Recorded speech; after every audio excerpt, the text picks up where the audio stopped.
What's up team, this is Albert Aldridge, the nutrition coach, and welcome to my next video. And how we're going to structure this video, you're seeing a session that I did at Horsham CrossFit a couple of weeks ago, and then we're going to move on to the fitness tips for men in January 2025, and they are going to be some good nuggets of knowledge, and you're going to be able to apply it if you are also a lady to your lifestyle.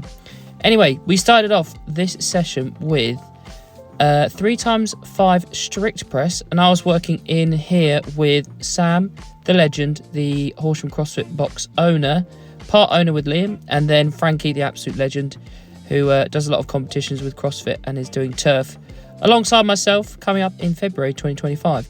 So what we started off with was 3x5 strict press, and then we moved on to a complex of 1 push press, 1 push jerk, 1 split jerk. So I did 3x5 strict press at 60 kilograms. That felt pretty good. I think that was slightly high percentage they wanted as part of your 1 rep max. It was about 85%, but I think I did a little bit higher than that. And then we did, I did it at 90 kilos, this complex, and we did it just for 2 sets.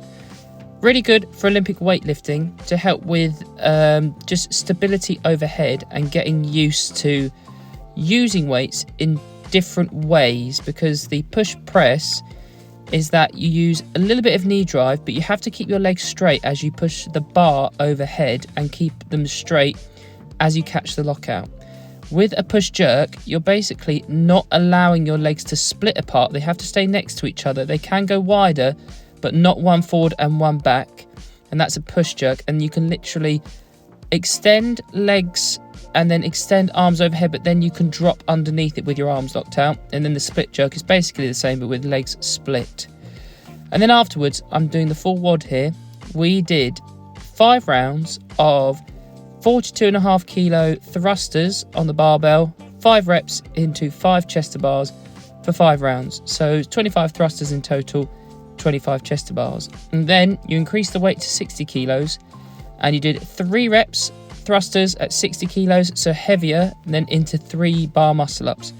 So it's 25 thrusters, 25 chest to bars, 15 thrusters at 60 kilos, and then 15 bar muscle ups, but split in between exercises with very lower rep schemes is a very common one for something called the CrossFit Open, which I'm building towards. I'm almost building towards my last CrossFit Open. It's not going to be my last CrossFit Open, but before I get married, this is going to be my last CrossFit Open, so I'm kind of just going to try and go absolutely all in with it, because I just want to see how well I can do.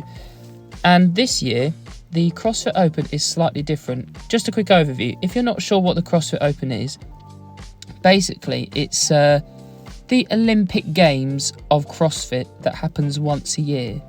So for Olympics, that happens for every 4 years. Like the World Cup happens every 4 years in football.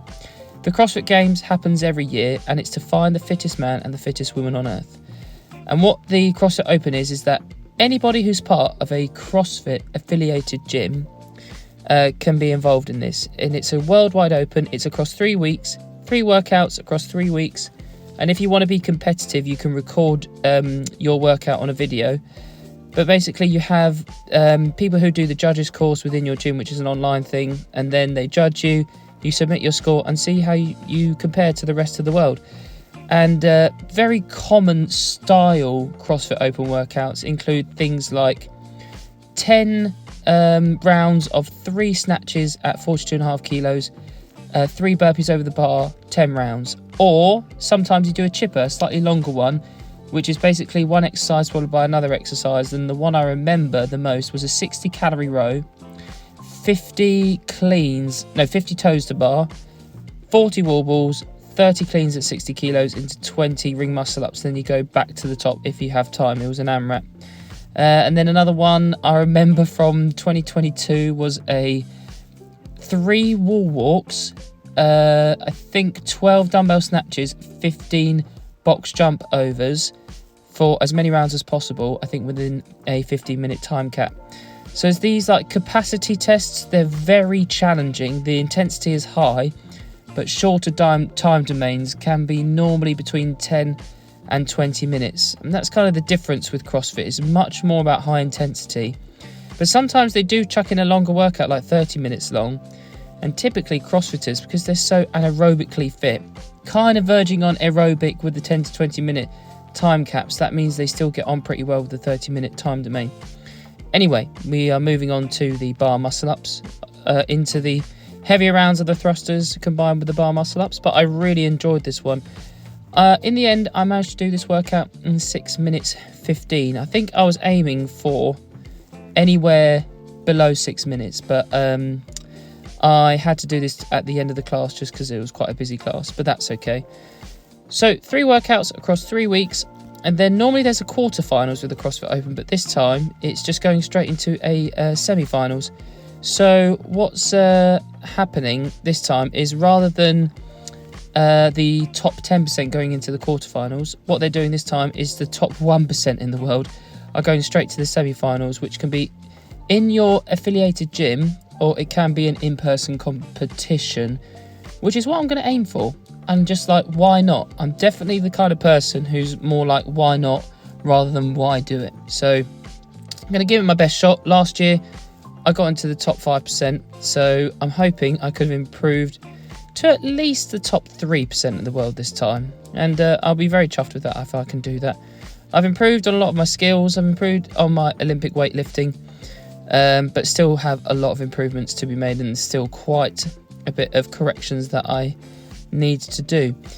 So in the upcoming weeks, we've got about, I would say, 3 or 4 weeks until, no, a bit longer than that, about 5 or 6 weeks till the CrossFit Open starts. And then there are some other competitions that I'm doing, something called Turf Games, which is happening in February, and that actually happens across the world. It's more of a functional fitness with some CrossFit style workouts within it that anyone can enter, because you have everyday categories, you have scaled categories, and you have elite categories. So I'd recommend you guys trying it if you've never done something called Turf Games and you do fancy doing a bit of a competition. But anyway, I'm going to let you watch the rest of this workout. We haven't got long left. And then we're going to move on to the fitness tips for men in January 2025.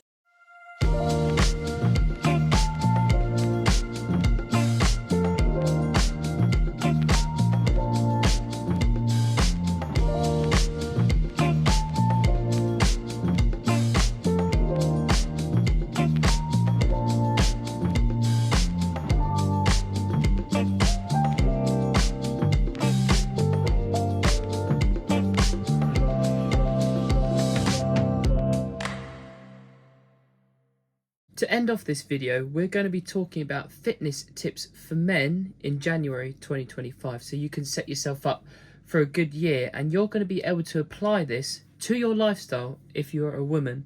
So I've got 3 main tips for you. The first one is you need to dial in your nutrition. So the way to do that is, first of all, you take a calorie calculator online, and then what you need to do is take your current height, current weight, your age. You need to work out how many activity sessions you do during a week. So if you're like 1 to 3 or 3 to 5, how active you are, and then you're going to get your like baseline amount of calories just to maintain your weight.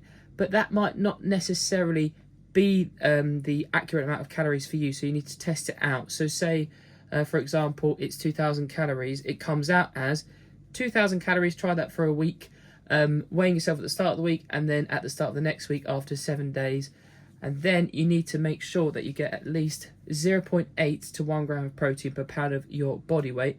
And then do a ratio of carbohydrates and fats that works for you. Sometimes people like higher carbohydrates, lower fat. Some people like higher fat, lower carbohydrates. I always recommend somebody I'm working with to have higher carbohydrates, lower fat, and then the 0.8 to 1 gram of protein per pound of their body weight. But I can adjust it for the person because they may have a specific dietary need where it means they need to have higher fat and lower carbohydrates. So you need to get on top of your nutrition and find out what meals you enjoy eating and you like to have habitually. So you might be somebody who starts a plan is like, I don't really enjoy specific foods every day, but then you might find that you do enjoy having porridge oats with some protein powder in the morning and some fruit, and you might be like, I actually enjoy having this every day.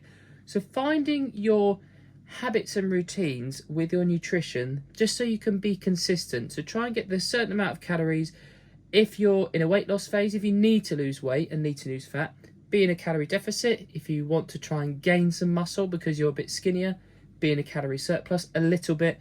Or if you're somebody who's just new to weight training, you've got a BMI that's healthy, but you're still not quite happy with how you look because you probably have a slightly higher body fat percentage just because you haven't done any weight training, then stay at maintenance calories alongside your training. So that's tip number 1.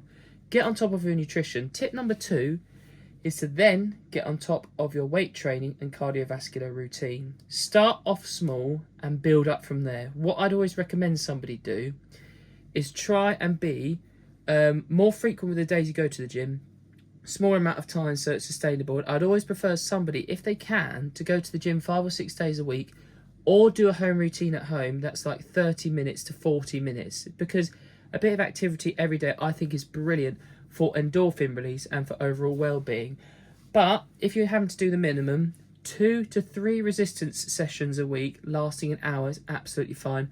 Full body routine, focusing on compound movements. Compound movements meaning movements that require multiple muscle groups to perform the movement. For example, bench press, lying down, having to use your chest, use your triceps and use your shoulders to perform the movement, as opposed to a cable fly, for example, which is more isolated on the chest, maybe using a little bit of the front shoulder and a bit of the bicep. But compared to a bench press, barbell bench press or dumbbell bench press, that's a compound movement, that's more of an isolation movement.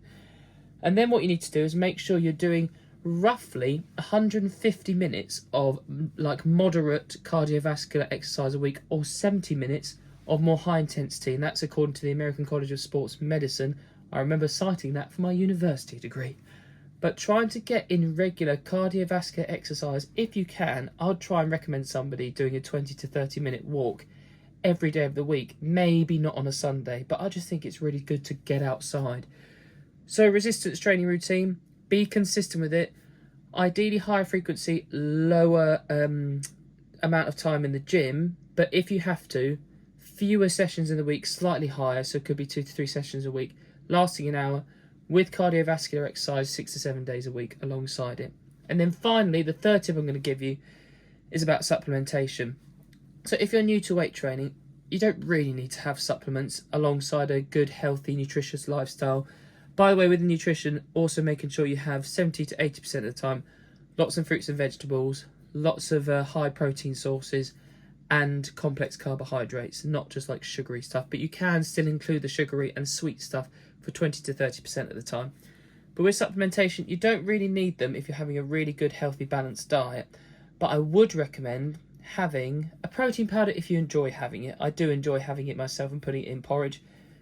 But I would recommend you guys incorporating creatine monohydrate from the off, just because why not get into the habit now rather than wait for it? Because if you're a natural lifter and you're new to lifting, you will still get the benefits of weight training without creatine monohydrate.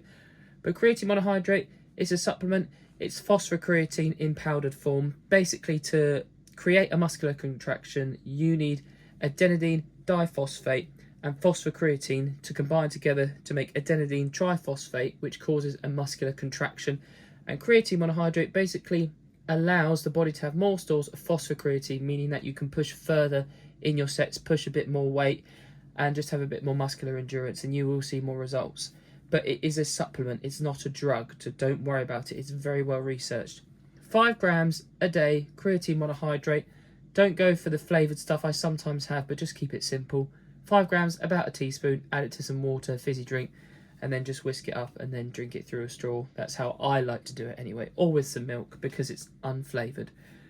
But if you have any questions about any of this stuff, please feel free to let me know. I am a nutrition coach and I do work with people. Have an app coming out very soon, but I'm still working with nutrition clients just because it's taking a bit of a while to get this app up and running. But sports massage, personal training, nutrition coaching, that's all I offer. And if you like this video, make sure you give it a like. Subscribe to the channel if you haven't already. Comment down below what you're going to eat next today, and I'll see you in the next video.